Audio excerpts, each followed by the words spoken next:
Everyone, अगर आप class 12th Haryana board में ब्यूटी एंड वेलनेस के स्टूडेंट हैं तो ये वीडियो आपके लिए इंपॉर्टेंट है, क्योंकि इस वीडियो में 2023 मार्च में जो पेपर आया था वो डिस्कस किया जा रहा है along with the solutions from the study material.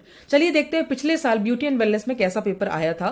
तो सबसे पहला सवाल आया था explain various skin types. Skin के टाइप्स पूछ लिए थे, 5 नंबर का क्वेश्चन है, यानी कि आपको डिटेल में आंसर लिखना है। तो जैसा कि आप study material right hand side में देख पा रहे हैं, तो यहाँ पर 6 तरह की स्किन आपको एक्सप्लेन करनी थी। Normal skin, dry skin, allergic skin, oily skin, matured skin और कॉम्बिनेशन स्किन। और हर स्किन टाइप के अंदर आप 2 से 3 पॉइंट जरूर लिखे तो आपको काफी अच्छे मार्क्स मिल जाएंगे इस नंबर 1 क्वेश्चन में। नंबर 2 क्वेश्चन देखिए, explain various makeup removal methods. तो मेकअप रिमूवल मेथड्स कौन कौन से होते हैं वो आपको लिखने थे 5 नंबर के क्वेश्चन में। तो अगर आप जाएंगे यहाँ पे तो आपको मिल जाएंगे बहुत सारे मेकअप रिमूवल मेथड्स, जैसे कि पहला मेथड है यूजिंग वाइप्स आउट और टाउलेट्स। ठीक है, तो वाइप जो होते हैं ना, जो ब्यूटी वाइप्स होते हैं वो यूज कर सकते हैं। Second is toner, third is micellar water, fourth is using cold cream and fifth is using cleansing oil. ये 5 मेकअप रिमूवल टेक्निक्स है। तो ये भी सवाल आया था 5 नंबर का। अगर 5 मार्क्स का क्वेश्चन है तो ऑब्वियसली आपको डिटेल में समझाना, जैसा आप देख सकते हैं राइट हैंड साइड पे कि मेकअप रिमूवल मेथड्स में वाइप्स के नीचे पूरा डिस्क्रिप्शन दिया हुआ है। टोनर क्या होता है, मिसेलर वाटर कैसे यूज करते हैं, कोल्ड क्रीम क्या होती है, क्लेंजिंग ऑयल क्या होता है, ये सारे डिटेल्स में आपको लिखना है 5 नंबर के क्वेश्चन में। तीसरा सवाल देखिए, right steps for application of foundation. Foundation को कैसे अप्लाई करते हैं वो पूछ लिया गया है। तो जो मेकअप प्रोडक्ट्स वाला जो सेक्शन है उसमें बताया गया है कि फाउंडेशन को कैसे अप्लाई करना है। तो आप यहां पर देख सकते हैं कि टाइप्स ऑफ फाउंडेशन के बाद जो स्टेप्स वाला क्वेश्चन था वो यहां पर आपको मिल जाएगा। इधर देखिए, ये रहा। तो ये एप्लीकेशन ऑफ फाउंडेशन के सारे स्टेप्स हो गए। तो ये जितने भी 9 स्टेप्स लिखे हुए हैं ना, ये सारे स्टेप्स आपको लिखने, ताकि आपको पूरे 5 नंबर मिले। तो आप स्टडी मटेरियल्स को पढ़ सकते हैं। आगे देखिए, क्वेश्चन नंबर 4 में क्या पूछा गया था, what are benefits of steaming, right steps to steam face. तो 2 पार्ट है, 5 नंबर का सवाल है। पहले पूछा कि स्टीमिंग के बेनिफिट बताओ। तो स्टीमिंग के बेनिफिट यहाँ पर स्टडी मटेरियल में आपके बुक में लिखे हुए हैं। और बेनिफिट्स ऑफ स्टीमिंग बहुत इंपॉर्टेंट टॉपिक था, मैंने आपको पढ़ाते समय भी बताया था मॉड्यूल्स में। बेनिफिट्स ऑफ स्टीमिंग में क्या होगा कि कीप्स पोर्स ओपन, पोर्स को ओपन रखता है, ब्लैकहेड्स को लूज करता है, डर्ट को पुश आउट करता है, डेड स्किन को शेड करता है, पिंपल्स को प्रिवेंट करता है, ट्रैप्ड मेकअप, जो भी मेकअप अंदर फंसा हुआ होता है उसको रिमूव करता है और बैक्टीरिया को किल करता है। तो अगर आपने ये सारे पॉइंट्स लिख दिए तो आपको फुल मार्क्स मिलेंगे इसमें। लेकिन क्योंकि सेकंड पार्ट में लिखा है right steps to steam face, face को स्टीम करने के स्टेप भी बताओ। तो स्टेप ये कौन कौन से, 4 स्टेप है। पहला स्टेप है कि पॉट में पानी जो है आपको बॉईल करना है, या फिर आप फेशियल स्टीमर का इस्तेमाल करेंगे। दूसरा स्टेप है कि आप जेंटल क्लेंजर को इस्तेमाल करेंगे मेकअप, डर्ट, ऑयल या स्वेट को हटाने के लिए। तीसरा स्टेप है कि आप उस बॉइलिंग वाटर में ऑयल्स, एसेंशियल ऑयल्स या हर्ब्स ऐड करेंगे और सेंट्स को इवेपोरेट होने देंगे। और चौथा स्टेप है कि आप अपने हेड को टॉवल से कवर करेंगे ताकि स्टीम जो है वो इधर उधर से ना निकले और प्रॉपरली फेस तक जा पाए, जिससे कि सारे जो पोर्स है वो ओपन हो जाए। तो ये है स्टेप्स टू स्टीम फेस। तो अगर आप ये 4 स्टेप्स लिखते हो और स्टीमिंग के सारे बेनिफिट्स लिखते हो तो आपको 5 में से 5 नंबर मिल जाएगा। 5वां क्वेश्चन देखिए, right steps to drape lehenga dupatta on wrist.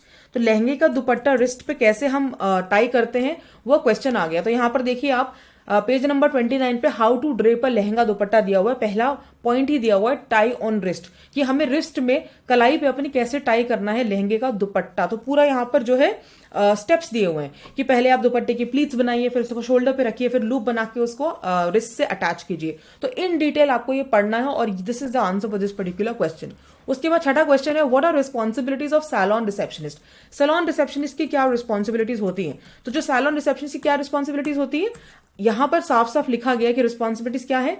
Salon receptionist जो है वो फोन कॉल को आंसर करेंगी, वो अपॉइंटमेंट्स को स्केड्यूल करेंगी, वो क्लाइंट को वेलकम करेंगी, वो क्वेरीज को आंसर करेंगी, वो मनी एंड कैश रजिस्टर्स को हैंडल करेंगी, they will be confirming the appointments and they will be helping a stylist. तो सैलॉन रिसेप्शनिस्ट जो होती है वो ये सारी रिस्पॉन्सिबिलिटीज जो है वो करती हैं।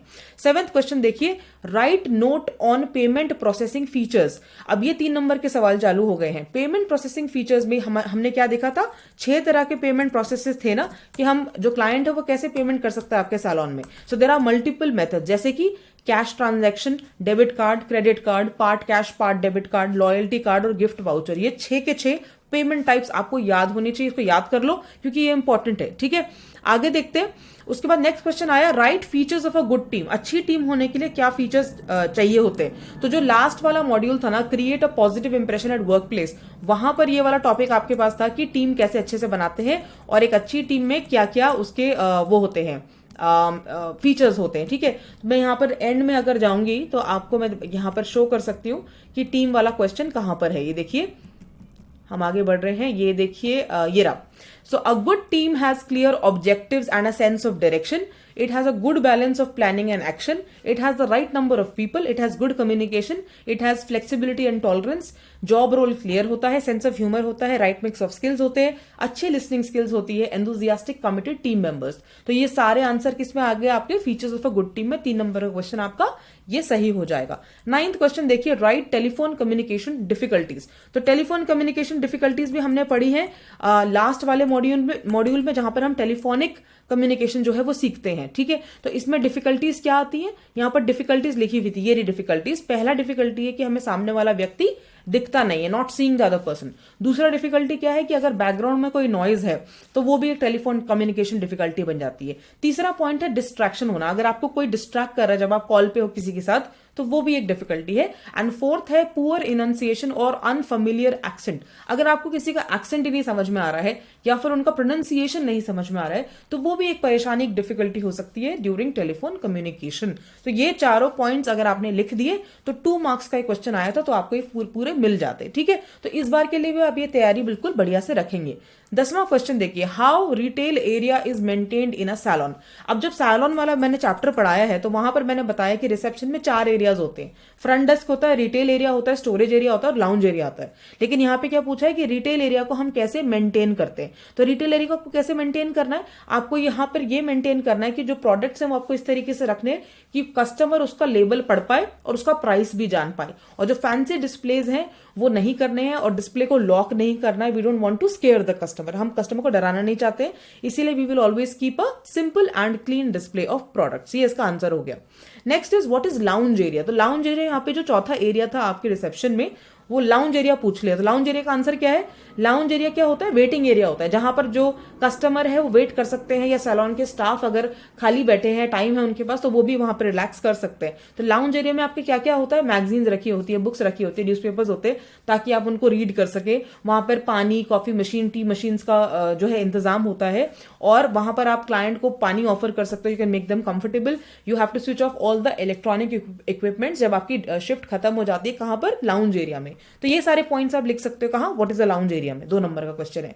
12th देखिए, what are benefits of electric brush. तो इलेक्ट्रिक ब्रश, जो हम कॉस्मेटिक इलेक्ट्रोथेरेपी वाला चैप्टर पढ़ रहे थे, तो उसमें क्या था? इलेक्ट्रिक ब्रश था, है ना. तो इलेक्ट्रिक ब्रश का इन्होंने पूछ लिया कि बेनिफिट्स क्या होते हैं. तो क्या होते हैं भाई इलेक्ट्रिक ब्रश के बेनिफिट्स होते हैं कि it helps in blood circulation. Blood circulation में मदद करता है, डेड स्किन सेल्स को रिमूव करता है, स्किन जो है वो न्यूट्रिएंट्स अच्छे से एब्जॉर्ब कर सकती है किसी भी क्रीम में, और क्लेंजिंग भी हमारी बेटर और डीपर हो सकती है with the help of an electric brush. तो ये सारे आपके आंसर्स हो गए. अब हम आ जाते हैं ऑब्जेक्टिव टाइप क्वेश्चंस में. ठीक है, ऑब्जेक्टिव टाइप क्वेश्चंस में आप देखिए, सबसे पहला सवाल क्या है? रोग इज ऑल्सो कॉल्ड डैश. तो इसका आंसर आप मुझे कमेंट सेक्शन में देंगे, क्योंकि मुझे तो इसका आंसर नहीं मिल पा रहा है. लेकिन अगर आपके पास ये आंसर है तो आप प्लीज कमेंट सेक्शन में बाकी स्टूडेंट्स को भी बताएं. 14th क्वेश्चन है, normal skin has pH in the range dash. तो नॉर्मल स्किन का पीएच क्या होता है? 5.5 to 5.8. ठीक है, तो ये इसका आंसर था. Liquid foundation is suitable for normal और डैश स्किन. तो जो लिक्विड फाउंडेशन होता है वो किसके लिए सुटेबल होता है? नॉर्मल स्किन के लिए या फिर ड्राई स्किन के लिए. तो यहां पर आंसर क्या है? Dry skin. 16th देखिए, foundation primer is use to fill little. जो फाउंडेशन प्राइमर आप इस्तेमाल करते हो वो किसके लिए इस्तेमाल करते हो? क्रैक्स या पोर्स को भरने के लिए. तो यहां पर क्या आएगा? क्रैक्स या पोर्स. ठीक है, ये ऑब्जेक्टिव क्वेश्चन के आंसर मैं डिस्क्रिप्शन में भी लिख दूंगी, तो आप रेफर कर लेना वहां से. 17th क्वेश्चन देखो, the colours that are opposite to each other on colour wheel are called.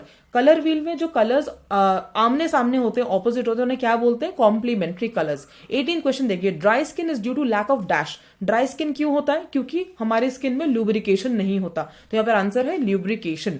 Next देखिए question number 19, dash mascara provides volume to thin and sparse eye lashes. तो अगर क्लाइंट की बहुत पतली या स्पार्स आई लैशेज हैं तो आप किस तरीके का मस्कारा वहां पे देंगे? आप क्रीम मस्कारा देंगे. ठीक है, तो 3 तरह के मस्कारास थे, उसमें सही आंसर यहां पर क्या लगेगा? Cream mascara. 20th सवाल देखिए, concealers are applied with the help of. जब हम कंसीलर अप्लाई करते हैं क्लाइंट पर तो हम किस तरीके से या किस इक्विपमेंट का इस्तेमाल करेंगे? हम या तो कॉटन के ब्रश का इस्तेमाल करेंगे या फिर कॉटन की बड का इस्तेमाल करेंगे. आपकी बुक में ये सेंटेंस लिखा हुआ है, तो आप इसको पढ़ सकते हैं कंसीलर वाले सेक्शन में. ठीक है, 21st क्वेश्चन है, kohl pencil eyeliner is used to create dash eyes. Kohl pencil eyeliner से आप किस तरह की आईज क्रिएट कर सकते हैं? Smoky eyes. इसका आंसर है smoky eyes.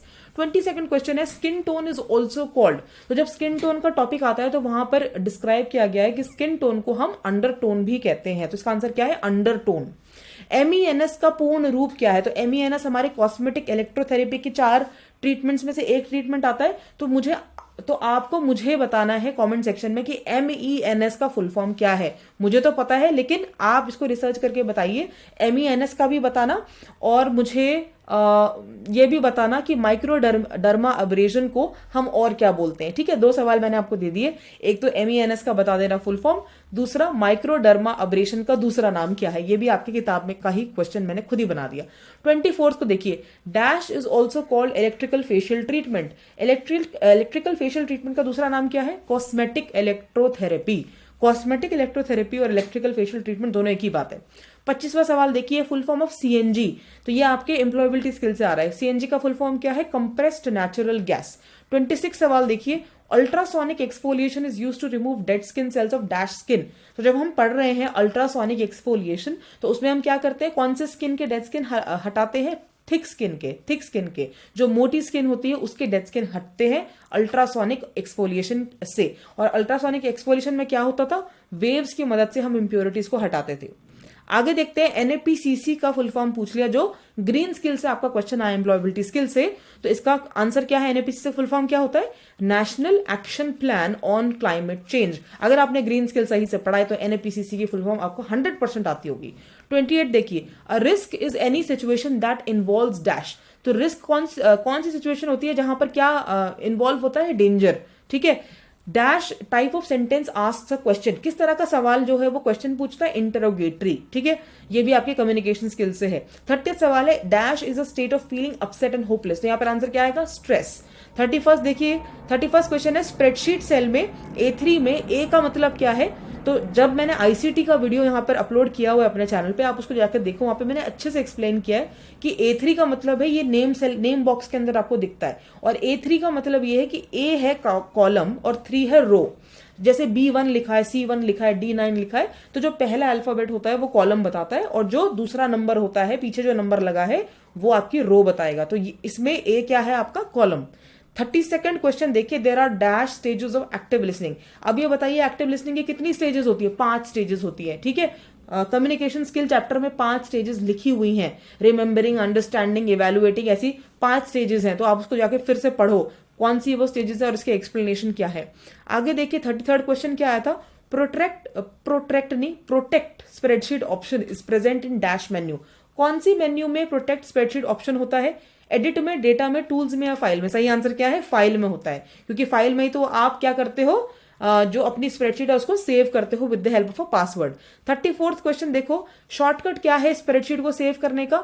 Ctrl+S, V, Alt+S या Alt+V? Ctrl+S इसको में आंसर है, जिससे कि आप स्प्रेडशीट को सेव कर सकते हो। 35th क्वेश्चन देखिए, dash is not an element of communication. तो कम्युनिकेशन का साइकिल मैंने आपको समझाया एम्प्लॉयबिलिटी स्किल्स के पहले चैप्टर में, तो उसमें मैंने आपको साइकिल समझाया हुआ है। तो साइकिल में क्या क्या चीजें हैं? Sender, receiver, channel. टाइम तो कहीं पर भी नहीं था, इसीलिए टाइम जो है कम्युनिकेशन साइकिल का एलिमेंट नहीं है, इसलिए आंसर यहां पर हो गया टाइम। 36th क्वेश्चन देखिए, eyeliner can be categorised into dash groups. इसका आंसर है 4। 4 मेजर कैटेगरीज में हम आईलाइनर्स को कैटेगराइज करते हैं। आपकी बुक में वो 4 कैटेगरीज डिटेल में लिखी हुई हैं। 37th क्वेश्चन देखिए, mixing of red and blue colour gives dash colour. अगर हम लाल और नीले कलर को मिक्स करेंगे तो कौन सा कलर मिलेगा हमको? वायलेट कलर मिलेगा। कौन सा कलर मिलेगा? वायलेट कलर मिलेगा। तो यहां पर आंसर है आपका वायलेट। रेड एंड ब्लू जो है वो प्राइमरी कलर्स होते हैं। तो इसी के साथ क्वेश्चन पेपर 2023 का मार्च का ब्यूटी एंड वेलनेस का आपका कवर हो गया HBSC का। और इसके साथ ही साथ आप बाकी वीडियोस भी देखें एम्प्लॉयबिलिटी स्किल्स की और beauty and wellness class 12th की। फिर भी कोई डाउट आता है तो मुझे जरूर बताना, और कल के पेपर की तैयारी आप अच्छे से करिए। Thank you so much and have a good day.